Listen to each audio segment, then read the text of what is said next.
Jésus mon invité principal. Il a en lui le secret du mariage, mon invité principal. Nabali, bandeko nabali, ete Yesu. Nalibala na yo Yesu kosala. Nalibala na yo Yesu kosala. Yende azali mwinda libala Yende azali mwinda libala Soki molili ekoti na ndako. Très chers téléspectateurs, bien-aimés dans le Seigneur, Shalom. Encore une fois, nous introduisons dans votre maison, dans cette émission appelée Union, qui est une émission du ministère chrétien international des couples, le parfait bâtisseur Barba en cycle, qui est sous la supervision du visionnaire, le pasteur Luamba Florimond. Encore une fois, merci de nous recevoir chez vous. Et aujourd'hui, nous sommes venus dans vos maisons avec un très bon thème sur lequel nous allons partager avec l'homme de Dieu, le pasteur Bernard Lunzanga, qui est avec nous. Shalom, pasteur. Bonjour, maman. Ok, merci d'être venu. C'est le pasteur Bernard Lunzanga. Il n'est pas seulement pasteur, mais il est aussi avocat. Donc, nous sommes en face de quelqu'un qui va nous aider à traiter un thème très important intitulé le testament. Je sais que la plupart des chrétiens entendent parler de ce mot, et pas seulement les chrétiens, mais beaucoup de personnes entendent parler du testament, mais nous n'avons pas beaucoup d'éclaircissements et beaucoup de connaissances sur ces thèmes, et nous avons choisi aujourd'hui de parler de ce thème. Alors avec vous, nous restons branchés et scotchés sur notre télévision pour parler de ce thème. Pasteur, merci d'être venu sur ce plateau et nous voulons vraiment traiter de ces thèmes très très importants qui concernent particulièrement les familles. Et pour la première question, pasteur, qu'est-ce qui peut motiver un thème comme le testament? Merci beaucoup pour l'invitation, cher Normand. Oui. Et je remercie également le ministère Parfait Bâtisseur qui ne cesse de donner l'information nécessaire à tous les couples, pas seulement aux couples, mais à toutes les familles. Ce sont des questions très importantes sur lesquelles nous devons débattre et pour lesquelles nous devons avoir des informations. Un testament, c'est un acte très important et que si on ne comprend pas, on risque d'être à la base de beaucoup de troubles dans la société et dans la famille. Voilà l'importance de parler de cette question. C'est pour éclairer les couples, pas seulement les couples, les familles, sur une question aussi importante comme celle-là. Je pense que c'est très important qu'on parle de cette question. Merci, pasteur. Alors, c'est quoi un testament? Est-ce que vous pouvez nous donner la définition du testament? Je ne vais pas inventer une définition. Parce que le testament, c'est un acte qui est prévu par l'État. Et donc, je vais lire ce que le législateur congolais donne comme définition du testament. D'accord.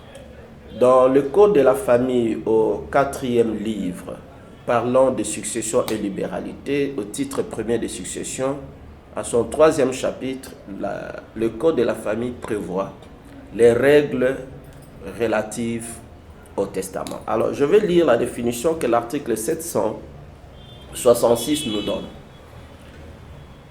Le testament est un acte personnel du découillus par lequel il dispose pour le temps où il ne sera plus de son patrimoine, le répartit, détermine ses héritiers et fixe les dispositions tutélaires, funéraires ou des dernières volontés que la présente loi n'interdit pas et auxquelles des effets juridiques sont attachés.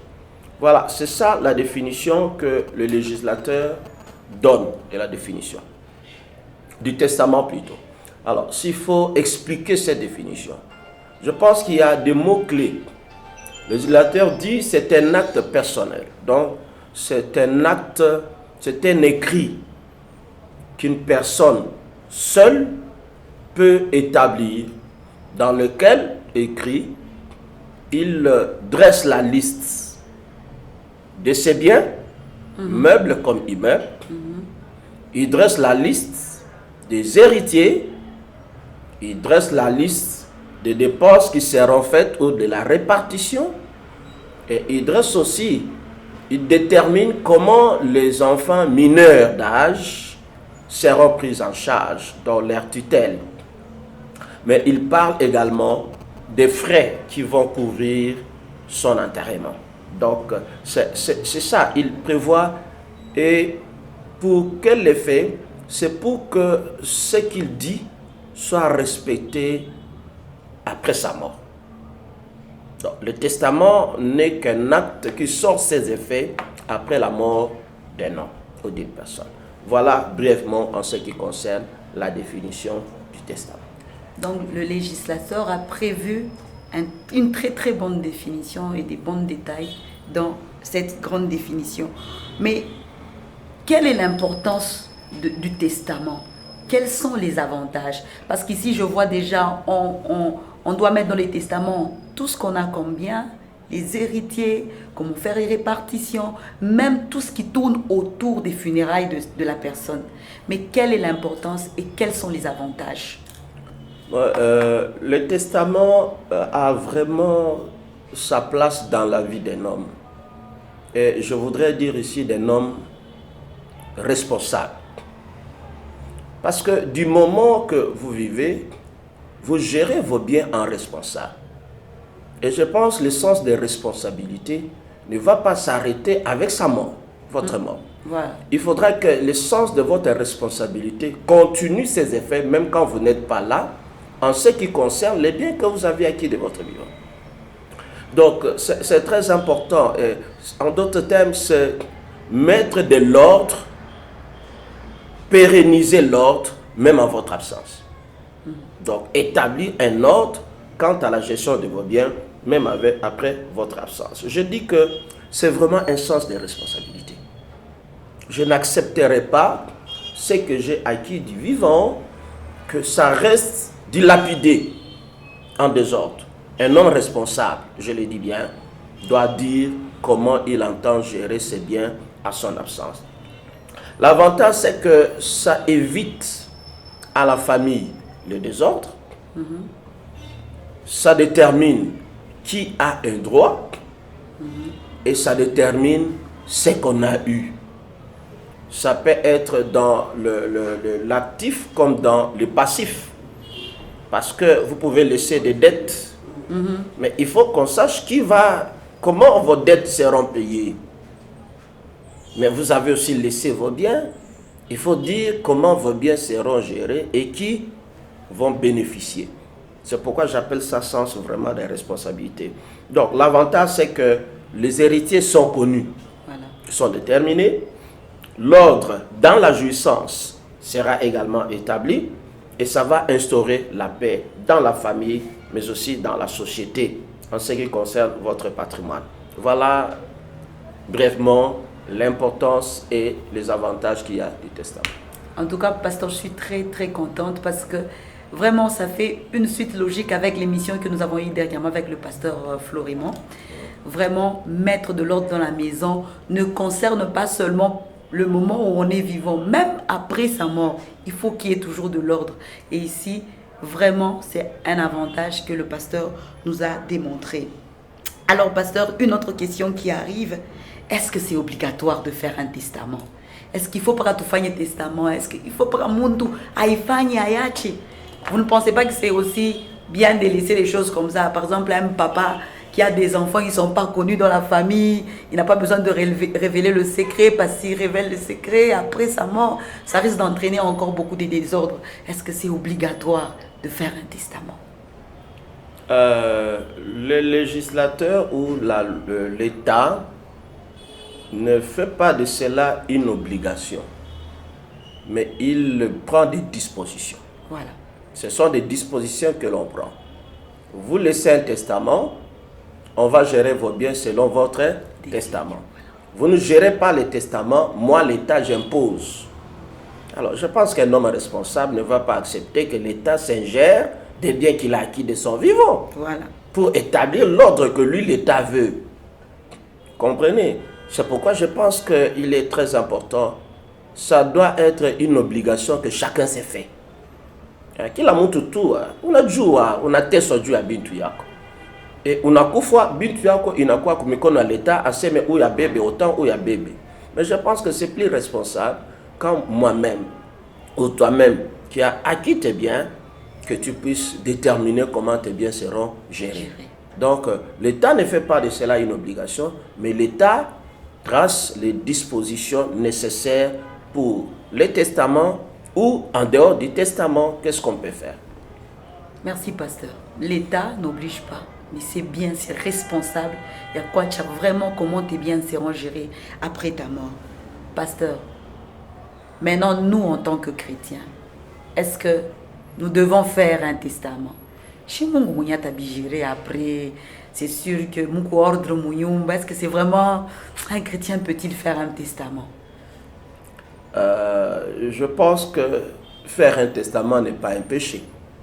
Et donc, un chrétien peut faire un testament. D'ailleurs, je pense que les chrétiens doivent connaître plus l'essence du testament plus que quiconque. Parce que nous-mêmes, en tant que chrétiens, nous sommes héritiers. Et héritiers sur base de quoi? C'est sur base d'un testament. Alors, un chrétien doit être un homme beaucoup plus responsable et beaucoup plus ordonné. Je pense que les chrétiens, c'est l'homme ordonné le plus qui puisse exister. Donc, c'est pourquoi je dis que ce n'est pas un péché. Et comme ce n'est pas un péché, et l'État a tracé des lignes que nous pourrons suivre pour que nos biens ne soient pas gérés en désordre. Donc, il est important que les chrétiens puissent dresser un testament pour déterminer comment leurs biens seront gérés. Ce n'est pas normal qu'un chrétien laisse un désordre. Ce n'est pas normal. Je pense que le chrétien doit laisser une discipline. Le chrétien est caractérisé par la discipline. Et le chrétien calque son mode de vie sur son Seigneur qui est Jésus-Christ. Jésus lui-même, il a laissé un testament. Quand vous lisez la parole de Dieu dans Hébreux chapitre 9, versets 16 et 17, on vous parle du testament et qui ne sont ses effets qu'à la mort du testataire. Et qui est le testataire? C'est Jésus. Il a laissé un testament. Et aujourd'hui, les chrétiens sont sur la liste des héritiers sur base des éléments tracés dans ce testament qui est héritier. Et en tant qu'héritier, qu'est-ce qu'il a comme part? La parole de Dieu vous dit que nous sommes héritiers par la grâce. Donc, la grâce, c'est un mécanisme par lequel nous devenons héritiers. Mais pour saisir cette grâce, ou la part qui est réservée à chacun de nous, est déterminée dans la mesure de la foi de chacun. C'est pourquoi Christ va répondre ou donner des enseignements autour de la foi. Homme de peu de foi. Donc, à la mesure de ta foi, que tu auras aussi la part qui t'est réservée dans les testaments. Donc, un chrétien doit être un modèle, il doit laisser de l'ordre. Donc, ce n'est pas un péché pour un chrétien de faire un testament. Mais pasteur, comment on a cette femme à testament? Si on veut mon croyance, c'est toi bantu beushi. Si mon toi qui a indiqué testament, nous sommes malou founas quoi carib. Papa, est-ce que vous pensez seulement qu'il faut qu'on le fasse? Quel est le conseil que vous pouvez nous donner? Déjà, c'est dans nos têtes. On sait déjà que si je fais mon testament, c'est que j'appelle la mort. Pasteur, quel est le conseil que vous pouvez nous donner par rapport à cette culture-là qui est dans nos têtes déjà imprimée par nos parents, les personnes qui sont venues avant nous? Bon, c'est une mauvaise culture, mais si nous devons rester dans la parole de Dieu qui fait de nous héritiers de Dieu, je pense que la mort est un gain. Donc, un chrétien ne doit pas avoir peur de la mort, parce qu'on ne sait même pas la mort arrivera à quel moment. Donc, il est important que les chrétiens sachent que maisha ni ya Mungu. Atojue siku itasimama. Mais pas l'itasimama, tu n'es pas prévenu. La mort vient comme un voleur. Il peut te surprendre à tout moment. Alors, il faudra que nous sachions qu'un jour nous partirons. Et ça ne doit pas être une peur quand on établit un testament. Et un testament n'annonce pas la mort. Par contre, le testament sont ses effets après la mort. Mais comme nous ne savons pas quand vient la mort, il est toujours prudent d'avoir un testament qui va organiser vos biens à la fin de votre vie. C'est ça, pasteur. Moi, on est toujours tout fouché mon esprit de mort. Mais ici, quand on parle du testament, c'est comme si on rapprochait encore cet esprit de nous. Pasteur. Non, ce n'est pas le testament qui va approcher la mort. La mort n'est qu'une évidence. Le jour de la mort, personne ne connaît. Alors, comme la mort est une évidence, que tu laisses le testament, que tu ne laisses pas le testament, koufa, tout à koufa. Alors, kizuri ni nini? Kizuri kwa tayari. Kizuri ni kukalamuka. D'ailleurs, c'est une manière de se préparer à la mort. Pour un chrétien, il ne doit pas avoir peur de la mort. Il faut adieu à katakoufaka. D'ailleurs, la Bible dit, pour nous, la mort, c'est un gain.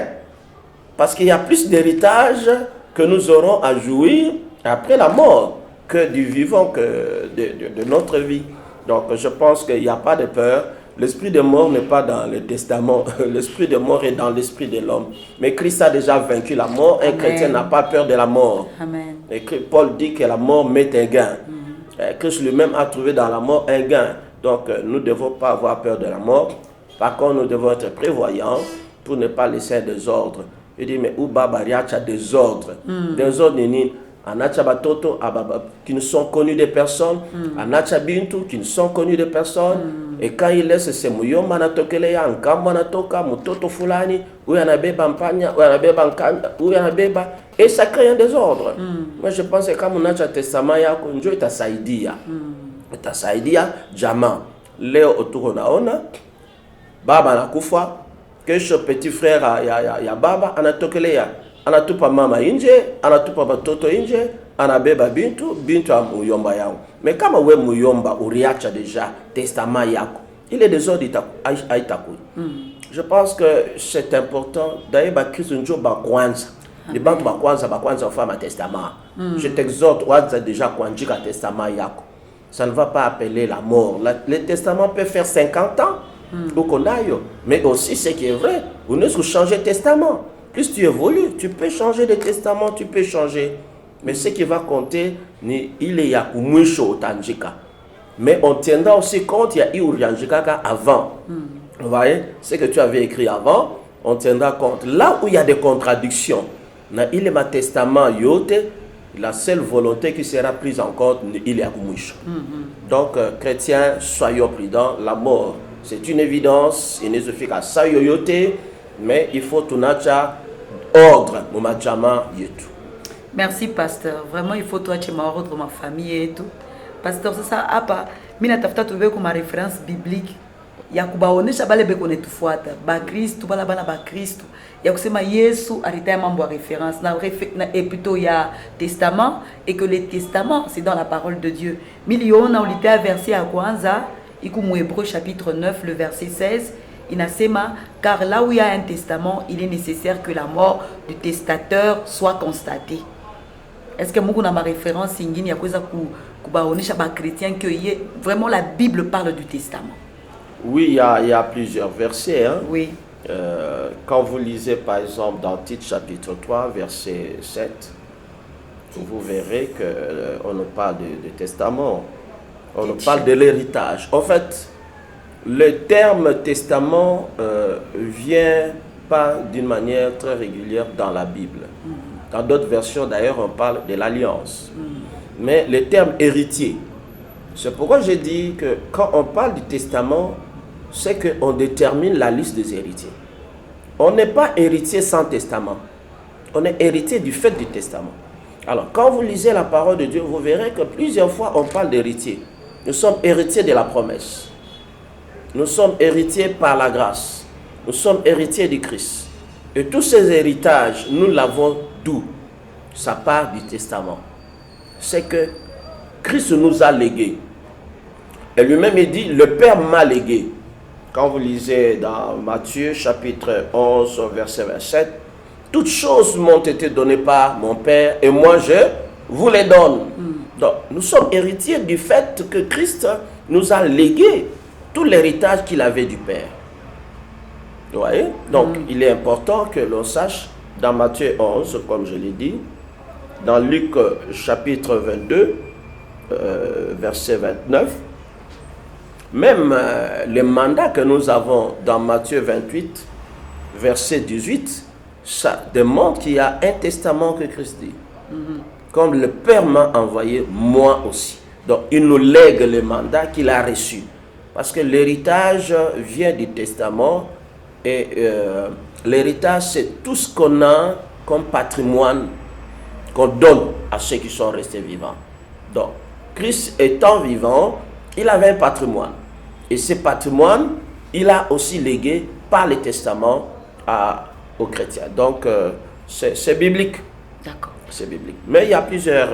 même quand vous allez dans l'Ancien Testament, vous verrez qu'il y a question de l'héritage.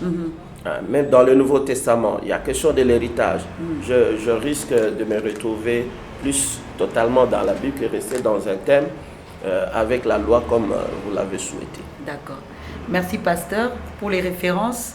Et je pense que beaucoup de chrétiens auront le temps de relire tout ce que vous venez de donner comme référence biblique. Pasteur, une autre question assez importante. Dans un couple, qui est habilité à faire le testament? L'homme ou la femme? Il faut d'abord que l'on comprenne. Le testament gère le patrimoine d'une personne après sa mort. Alors, quiconque a un patrimoine peut faire un testament. Donc, et la femme, et l'homme, et tout homme, même un célibataire, il peut faire un testament. Parce que le testament gère votre patrimoine. Quand je dis patrimoine, ni biote il ou konaï. Mango yako, je suis parti à patrimoine yako. Il est radio Oriusa. Je suis patrimoine, il est patrimoine. Parce que le patrimoine, c'est l'ensemble des biens. Alors, je pense que tout le monde a au moins des biens. Du coup, il y a valeur. Du coup, il y a une valeur, mais il y a. Donc, c'est tout le monde. Alors, dans le cadre d'un couple... Pastorata Banyama, par exemple, le chien, le chat... Ça fait partie de tes biens. Ça fait partie de ton patrimoine. D'ailleurs, quand vous allez dans d'autres cieux, il y a des gens qui laissent l'héritage au chien. Au chien. Au chien, c'est ce qu'il a comme héritier, il les laisse. Mais notre droit ne prévoit pas ça. Ne met pas les animaux comme étant héritiers. Mais un animal peut être un bien, un animal domestique. Oui. Je donne un exemple. Tu as une ferme. Voilà. Et tu as Bangombe, ou on a Vuka, on a Mbata, ou on a Nkuku, on a tout ça. Mais pas l'Otakufa. Il t'a baki à Nani. Il t'a baki à Mopori. Il y a quoi sauvage. Non, il n'a baki à pas domestique. C'est à toi de dire, où la tafuka Bangombe yango, ni fulani, minacha muyomba, minacha mutoto, minacha. Donc, ça fait partie du patrimoine. Alors, la femme a un patrimoine, l'homme a un patrimoine. Comme je l'avais dit la fois passée, dans le cadre du couple, il y a le régime matrimonial qui gère quoi? Le patrimoine. Et donc, quel que soit le régime que vous avez, l'homme a un patrimoine, la femme a un patrimoine. Et ce patrimoine, ça peut être commun dans les régimes, selon les régimes que vous avez choisis, comme ça peut être séparé selon les régimes également que vous avez choisis. Comme mon régime à communauté des biens, c'est que patrimoine yako na patrimoine wangu inakuwa nini confondu. Il est testament où on a ça va laisser les effets sur moi. Et moi aussi je peux faire un testament parce que mina mini qu'on n'a pas rien, mais il est patrimoine tout qu'on a eu. Donc c'est important de le savoir. Une femme peut aussi faire un testament. Je donne un cas. Dans le régime de la communauté universelle des biens, il est établi que les biens qu'on avait avant et pendant les mariages appartiennent au couple. Et à 50% chacun. Et vos 50%, c'est ça votre patrimoine. Et sur vos 50%, vous pouvez aussi faire votre testament. Vous pouvez aussi faire votre testament. Celui qui va mourir avant, il va laisser les héritiers où la femme se retrouvera aussi héritier. C'est là que les gens doivent comprendre. Dans ce régime-là, quand l'homme meurt, tous les biens qu'il a eus avant et pendant le mariage doivent être partagés 50% pour la femme qui est le conjoint survivant, 50% pour l'homme qui est décédé. Et sur la part de 50% de l'homme qui est décédé, la femme est aussi héritier, appelée héritier de la deuxième catégorie. Vous comprenez? Oui. Mais ces 50%, parce qu'il est encore en vie, n'est pas riaqué. Et sur les 50%, il y a à chaque fois un testament, il y a. Parce qu'il n'y a rien qui prévoit que c'est l'homme qui va mourir avant. C'est ça. Et ça peut être la femme qui peut mourir avant. Oui. Et en mourant avant, tu as laissé ton testament. Sur ma part, voilà, on fera ça, ça, ça, ça.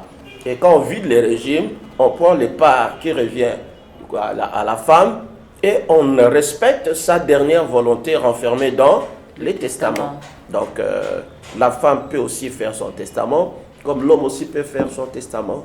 Tout homme qui a un patrimoine peut faire un testament. Et je pense que tout homme a un patrimoine. Maintenant, à savoir, moi, le patrimoine Bintou Kani, et qu'on a eu. Ça, pasteur, il y a mariage sur le plan Kouleta. Bile bintu bile, ataka manandika testament, batabifanya Dieu. Tout la joie, c'est vrai que chez nous ici, Bengi na bakufa mariage Kouleta. Ça, il est testament, nana taifanya. Parce que parler en ce moment-là, il doit pas 50-50. Il doit ni bon, ta fin ou bien ni bibi ta fin un testament. Bon, si je fais allusion à ça, c'est pour montrer que chacun dans le couple a un patrimoine. Voilà. Et si chacun a un patrimoine, il peut aussi laisser le sort de son patrimoine après sa mort, que ce soit l'homme, que ce soit la femme. Mais cette question que vous posez, c'est en rapport avec le régime. Un couple qui n'a pas fait le mariage civil, comme nous l'avons dit la fois passée, quel serait son sort? Mais ça va se gérer comme à la coutume. Ouais, ça va se gérer comme à la coutume parce que l'État protège ceux qui ont fait le mariage civil et il est rétabli comment les biens seront gérés. Voilà. Donc c'est la coutume qui va régler la question.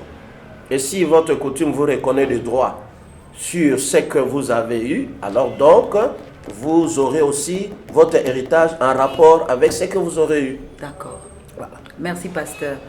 Pasteur, ici, une question me vient à l'esprit. Ouais. Je voudrais vous demander, je fais comment pour... Je peux contester le testament que mon mari a laissé, bien que peut-être je suis à 50-50. Est-ce que j'ai le droit de contester le testament de mon mari? Oui et non. Parce que le testament, c'est la dernière volonté du décoyus. Le décoyus, c'est l'homme qui est mort, laissant un héritage. Il peut contester, je dis non. Pourquoi? Parce que c'est sa dernière volonté. 2, oui, il peut contester au cas où le testament lèse à ses droits. Ok. Lèse à ses droits, là on peut revenir pour ramener les choses dans l'ensemble. Tout ce qui est du testament qui lèse les intérêts des uns et des autres, l'État a prévu des dispositions de ramener tout dans la masse successorale pour que cette fois-là on applique la loi. Parce que le testament ne doit pas entamer les intérêts des autres. C'est ce que je dis, c'est un acte de disposition personnelle, mais qui doit porter sur vos biens. Mais si votre testament touche et lèse les intérêts d'autres personnes, à ce moment-là, la loi prévoit des dispositions, comment on peut faire le retour à la masse successorale et permettre à créer un équilibre. Voilà. Je donne un exemple. Il peut arriver que papa a 4-5 enfants et il meurt, il lègue tout à un seul enfant. Voilà. Vous voyez qu'un tel testament, il est déséquilibré. En pareille circonstance, on ramène tout dans la masse successorale et on peut appliquer cette fois-là la loi en ce qui concerne les partages. Et cela est aussi le cas pour la femme qui peut trouver que nous sommes dans un régime et que l'homme, en laissant son testament, il a avantagé d'autres, il se retrouve exclu de l'héritage. ils peuvent faire découvrir devant les instances judiciaires Voilà. que non, ce testament a lésé mes intérêts. Et quitte à prouver que ces intérêts ont été lésés, à ce moment-là, on peut redresser tout en faisant un retour à la masse successorale et appliquer les dispositions légales. Voilà l'intérêt de connaître déjà comment vous devez faire votre testament. Voilà. Parce qu'il y a des formes de testament. Le testament ne se fait pas comme ça en désordre. Il y a trois formes de testament. Et la loi détermine comment est-ce que ce testament doit être établi. Donc, si vous voulez, les trois formes, il y a la forme authentique, il y a la forme holographe et la forme orale. Ce sont là les trois formes de testament. Alors, mais maintenant, la loi prévoit aussi comment ça doit se faire, les trois formes de testament. Si peut-être si on aura le temps, on peut toujours revenir sur ça. D'accord, merci pasteur, c'est très très intéressant. Pasteur, peut-être une autre question. Je voudrais savoir, si par exemple, nous voulons savoir, nous avec les téléspectateurs, si dans le testament, on n'énumère pas tous les biens de la personne et qu'on découvre peut-être après que Mukuma bien ngini aché kendani, on fait comment, pasteur?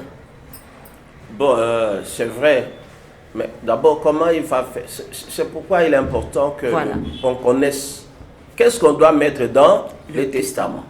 Voilà. Je dis, il faut lister ses biens. Je vois mal que quelqu'un puisse ignorer que nous, on a Nyumba Kinshasa.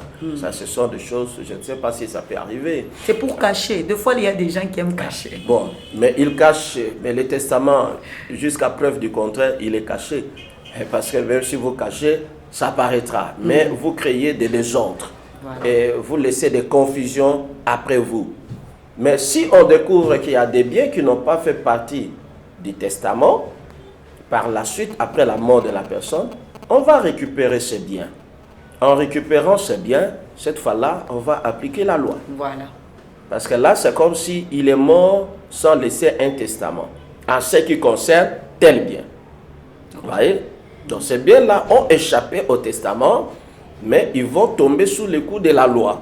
C'est-à-dire, la répartition sera faite comme la loi prévoit. D'accord. Voilà. Compris. Pasteur, qui a le droit de contester un testament? Pas qu'à ba héritier ou bien atami maman qui a monia li kufwa mutoto yangu anenda ni yashinyati ekintu. Est-ce que j'ai le droit de contester? Bon, la contestation ne doit pas se faire non plus en famille ou comme ça. La contestation doit se faire devant les instances judiciaires. Oui. Et si on doit contester un testament devant les instances judiciaires, donc tout le monde peut contester, pourvu qu'il apporte des preuves qui soutiennent, parce que l'accès à la justice est donné à tout le monde. Il peut aller dire non, moi je viens de contester ce testament pour terre. Maintenant, quitte au juge d'apprécier si sa démarche elle est légale ou si sa démarche est conforme ou pas. Donc la femme peut aller pour dire non, ce testament m'a exclu. Alors moi je voudrais qu'on change.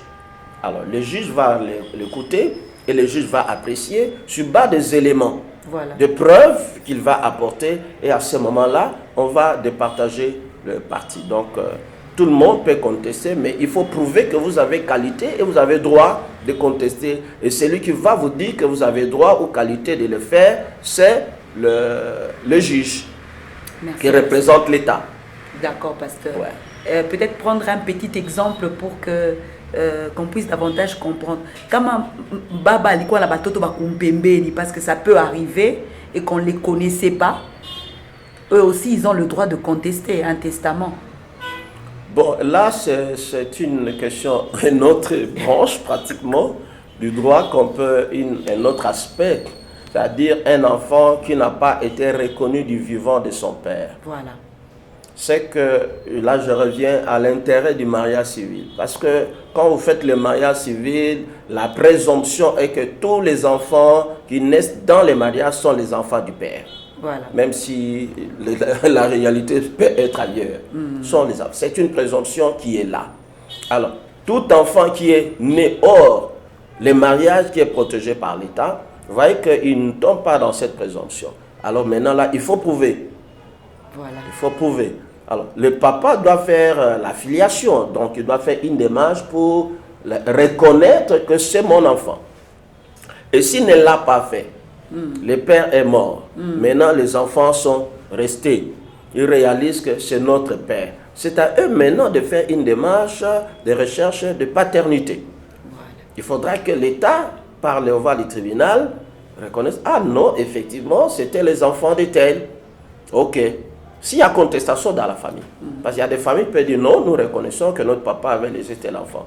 Mais si de son vivant, personne n'a connu, et les enfants et toute la famille, et les enfants apparaissent que Babayet ou tel. Mais les autres peuvent dire non, nous ne vous reconnaissons pas.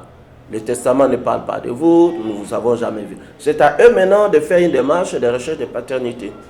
Et pas les attendre au tribunal, mais là aussi, on va leur donner que la qualité d'enfants. Okay. Mais on ne va pas les amener à la succession. C'est aussi un danger. Bon, papa ne les a pas reconnus, il n'y a aucun acte qui montre qu'il les prenait comme ses enfants. À ce moment-là, le tribunal va leur reconnaître la qualité que non, ni batoto fulani, par honneur, ni babayab ni fulani. Mais quant à l'héritage, ces enfants n'auront pas de droit. Donc il est important, il est temps de mettre de l'ordre. Il faut mettre de l'ordre pour ne pas laisser des victimes, comme souvent on dit, des balles perdues. Non, des balles perdues font des victimes. Il faut remettre de l'ordre de votre vivant. C'est pourquoi le testament il est très important. Même si on a un pembeni, personne ne sait. Pas le takoufa, la morita, njo babaya. Au moins l'enfant peut être fier que papa me reconnaît. Et les autres aussi, quand ils verront le testament, ils ne peuvent pas contester. Parce que c'est déjà un acte qui reconnaît votre présence en tant qu'enfant et aussi en tant qu'héritier. En tout cas, très intéressant. J'espère que les téléspectateurs y est tout scotché. Pasteur, une autre question, toujours en rapport avec le testament. À quel moment le testament entre en vigueur? Parce que tu n'as pas ma fachingine, tout a soumura na imambo, la le testament avant, a déjà contesté. Pasteur, à quel moment le testament entre en vigueur? On dit testament, c'est la dernière volonté de la personne. C'est-à-dire, hasta se makaten. Tant qu'il vit, c'est ça, non? Oui. Tant qu'il vit, on est changer volonté yak. Mais quand on a koufa, nous volonté yak et à moucho hasta se makaten. C'est pour dire que le testament ne peut sortir ses effets que avec la mort. Quand on a koufa, nous ça tout na fongola kitab. Et ça même bibliquement, j'ai donné la référence de Hébreux 9. Donc, la mort de Christ a ouvert pour nous le testament. Et nous pouvons jouir de toutes les promesses de Dieu, de tout l'héritage. Nous pouvons jouir à partir du moment où Christ est mort. C'est pourquoi il a dit, tout est accompli, j'ai fini. Ma dernière volonté est renfermée dans ce que je vous laissais comme écrit, comme testament. Alors cela est aussi vrai dans la vie de tous les jours, que c'est à partir du moment où la personne meurt que les autres peuvent gérer ses biens. Mais tant qu'il est vivant, on ne parle pas du testament. Il reste encore un secret pour la personne. Donc on ne peut pas ouvrir un testament pendant qu'on est vivant. Voilà. Merci, pasteur. Peut-être pour revenir, vous dire à quel moment faut-il faire le testament? Oui, c'est la question qui suivait. Okay. À quel moment je dois faire mon testament? Nifanye wakatikani. Alors, moi, je vais vous répondre par une question. À quel moment vous allez mourir? Je ne sais pas. Alors, comme on ne sait pas, il faut être prévoyant. Parce que personne ne connaît ni le jour, ni l'heure. Alors, comme on ne connaît pas, la prudence voudrait, tant sur le plan biblique que sur le plan légal, que le testament soit fait du moment qu'on est licite, du moment qu'on est en vie. D'ailleurs, là, quand tu m'entends, commence déjà à établir ton testament. C'est le moment. Parce que tu ne sais pas. Oui, parce que nous rencontrons quelqu'un qui dort et le matin, il ne se réveille pas. Il sort bien, un accident, il meurt. Alors, à quel moment faut-il faire le testament? Parce que nous ne connaissons ni le jour ni l'heure de la mort. Il est prudent que nous puissions déjà établir notre testament. À partir de maintenant, là que tu m'entends, tu peux prendre ton stylo pour commencer déjà à établir ton testament. où tu peux prendre les conseils pour qu'on te dise comment tu peux faire ton testament.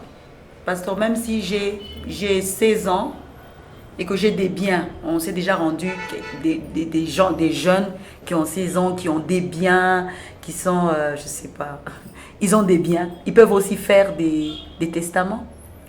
Bon, quand on est mineur, on est généralement sous l'administration. Donc, vous êtes géré. Vous êtes géré par votre tuteur, vous êtes géré par votre père. Alors, si vous voulez faire votre testament, parce que vous avez déjà les biens, vous devez être assisté de l'administrateur de vos biens. Donc, c'est possible. Parce que la loi dit toute personne ne détermine pas la majorité. Mais comme la majorité et la minorité place déjà quelqu'un sous un contrôle, sous une administration, alors à celui qui l'administre de l'aider à établir son testament. Donc, il peut faire son testament, mais sous contrôle de quelqu'un. Mais quand on est majeur, on assume seul. Voilà. On n'a pas besoin de quelqu'un pour dire non, ici tu as mal fait, change.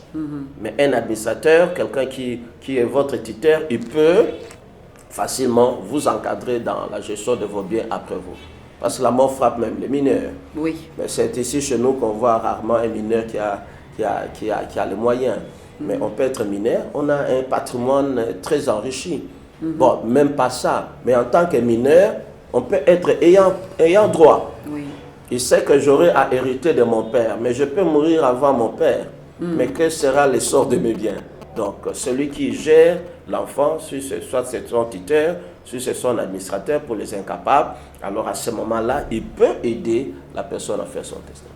Merci, pasteur. Très intéressant. Pasteur, où est-ce que nous devons garder notre testament? On garde dans un coffre-fort à la maison. On garde, je ne sais pas, on garde où le testament? Chini ya kitanda kumulango, fashi bibi ashitaona, tutaichunga wapi testament yetu? Bon, un testament, c'est quand même une représentation de toute une richesse, de tout ce qu'on va laisser. Il faut les garder précieusement. Où est-ce que vous gardez tous vos effets précieux? Comment vous les gardez? Les titres parcellaires, vous les gardez où? Donc, il faut les garder dans un endroit sécurisé et qui vous reste personnel à vous d'accès. Mais aussi, on peut, dans les cas échéants, on peut garder à la banque. On peut garder ça à la banque. On a un coffre-fort là-bas. On va au garde. Comme on garde certains titres parcellaires, on peut aller garder à la banque. Mais comme tu peux dire, je constitue moi-même ma caisse où je peux garder. Mais au moins, il faut les garder dans un endroit où il ne peut pas périr. Il ne faut pas que le feu les brûle. Il ne faut pas qu'on l'emporte. Il ne faut pas qu'on les vole.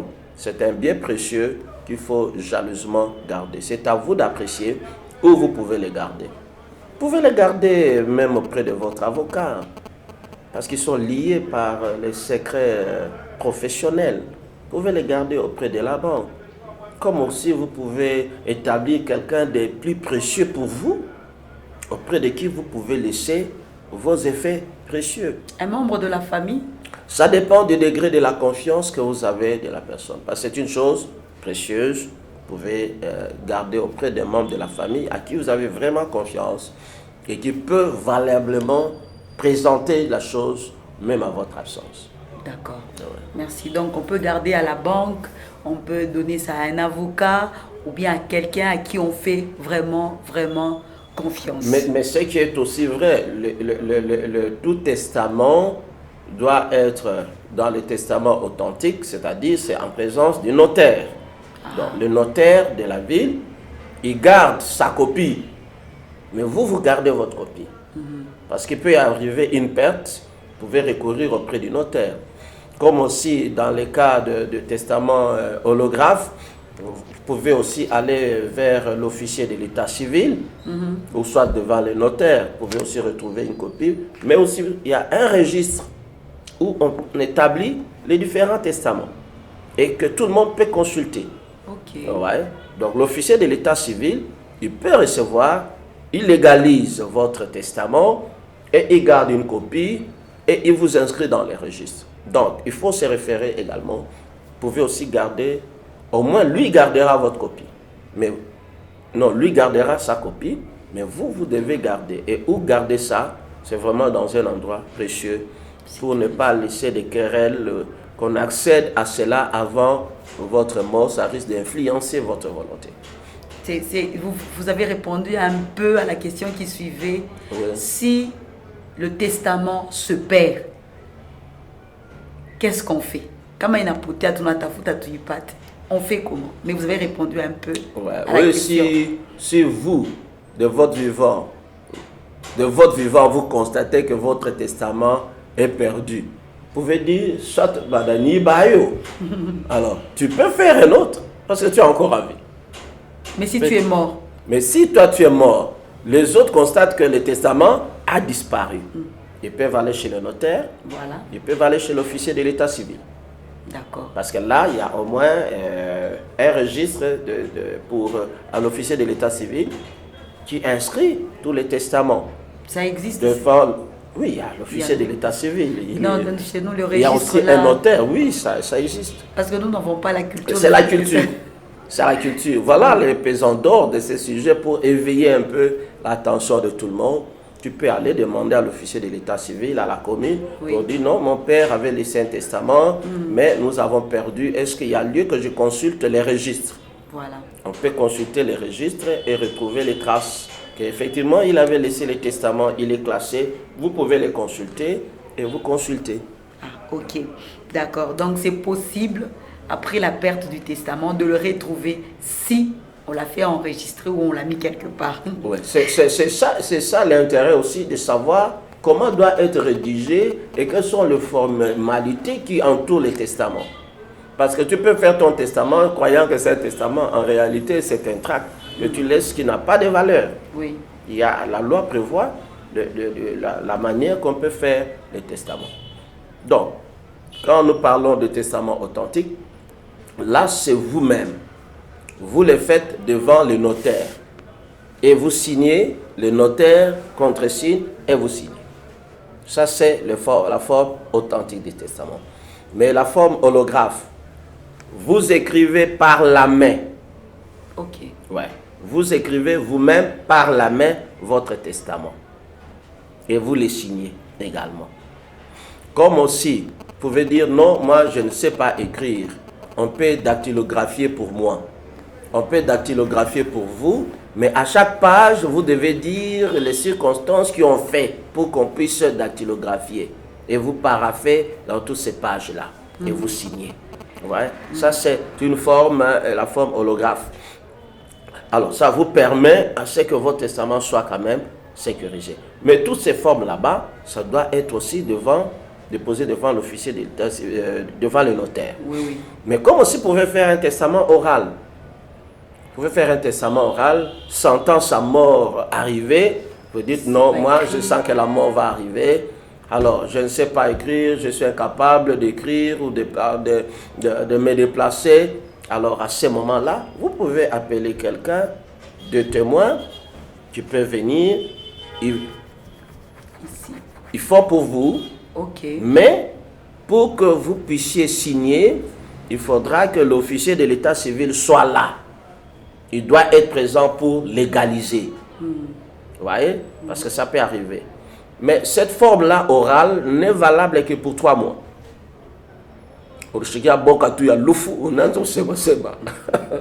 3 mois, inaisha ukingari mzima. Ile testament inafanya nini? Inaanguka. Donc, ce n'est valable que pour 3 mois. Donc, la peur de la mort ne doit exister en toi que pendant les 3 mois. Et si la mort n'intervient pas dans les 3 mois, cette forme orale est nulle. Ok. Voilà, c'est juste quelques détails en passant. D'accord. Pasteur, comment je dois écrire mon testament? Je peux me faire assister de mon avocat. Je sais que chez nous, on n'a pas la culture d'avoir un avocat de famille ou un avocat de personnel. Comment je fais pour écrire mon testament? J'énumère les détails ou bien j'appelle un avocat qui m'aide à faire mon testament? Oui. Vous pouvez appeler votre avocat. Il vous dit, vous voulez quelle forme? Il va vous aider. Voilà telle forme, faites ça. Et vous faites votre testament. Et pour vous le classer, pour donner la valeur à votre testament. Parce que vous pouvez laisser un testament écrit, mais qui n'a pas été légalisé, qui n'a pas été notarié. qui n'a pas été déposé, à ce moment-là, ça devient un document sans valeur. Comprenez? Il faut que votre volonté soit protégée par l'État pour qu'elle sorte ses effets après votre mort. Donc, il faudrait être, peut-être on peut être assisté pour après, il faut que ça prenne de la valeur dès que ça passe. Comme aussi pour quelqu'un qui sait lire, il peut lire le code de la famille. Il peut lire la loi à partir de l'article 766, je pense jusqu'à l'article 766, juste vers l'article 778. Il peut lire, il peut voir qu'est-ce que la loi dit, quelle est la forme du testament qu'il faut prendre. D'accord. Au cas où on estime qu'on veut garder secret, on ne veut même pas consulter un avocat, alors à ce moment-là, nous sommes en tout quittable. La loi est à la portée de tous. Mais si vous avez besoin plus de lumière, vous pouvez consulter un avocat, il va vous donner les précisions quant à la forme de différents testaments. D'accord. Merci beaucoup. Peut-être, pasteur, je veux vous redemander de... Voilà, je veux vous redemander de donner un peu les différentes formes, moyens d'écrire les testaments devant le notaire et tout pour que les gens comprennent un peu plus. Ça peut nous aider. J'ai quand même repris ici les 3 formes, comme je disais.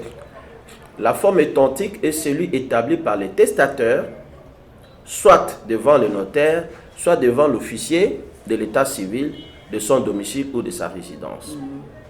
Alors, si tu l'établis devant l'officier de l'état civil, il va garder une copie dans ses archives et il va établir un registre que tout le monde peut consulter. Comme aussi la forme holographe, c'est que vous l'écrivez, vous, à la main. À la main, oui. La différence, c'est ça. Donc, vraiment, comme on peut dire, en manuscrit. Mais s'il écrit à la machine, chaque page, il doit déterminer pourquoi il a écrit à la machine. Et il doit signer. Oui. Alors, à ce moment-là, c'est pour quelqu'un qui ne sait pas écrire, mais il peut aussi se faire assister des témoins. Merci, pasteur. Dans le cas de testament oral, tu appelles quelqu'un, tu le dis, mais il y a 2 témoins qui entendent ce que tu dis. D'accord. Voilà. Merci, pasteur. Et pour la conclusion, pasteur, après tout ce que nous avons entendu, est-ce que vous pouvez nous dire en quelques secondes ce que vous nous donnez comme conseil? Le conseil, la mort surprend. Et nous devons laisser l'ordre en famille et dans la société. Et donc, il est important de réfléchir déjà comment vos biens seront gérés après vous. Merci, très chers téléspectateurs, bien-aimés dans le Seigneur. C'était votre émission. J'espère que vous avez été richement bénis. Et nous vous promettons que la prochaine fois, ça sera aussi un thème très important que vous allez suivre. Pour vos questions, vous savez comment nous joindre. J'espère que vous allez vous tenir en bonne santé et mettre de l'ordre dans vos maisons. À la prochaine. Mon invité principal, Jésus, mon invité principal. Il a en lui le secret du mariage, mon invité principal. Nabali, tande koma nabali. Ete Yesu, nalibala na yo Yesu kusala. Nalibala na yo Yesu kusala. Yende azali mwinda libala.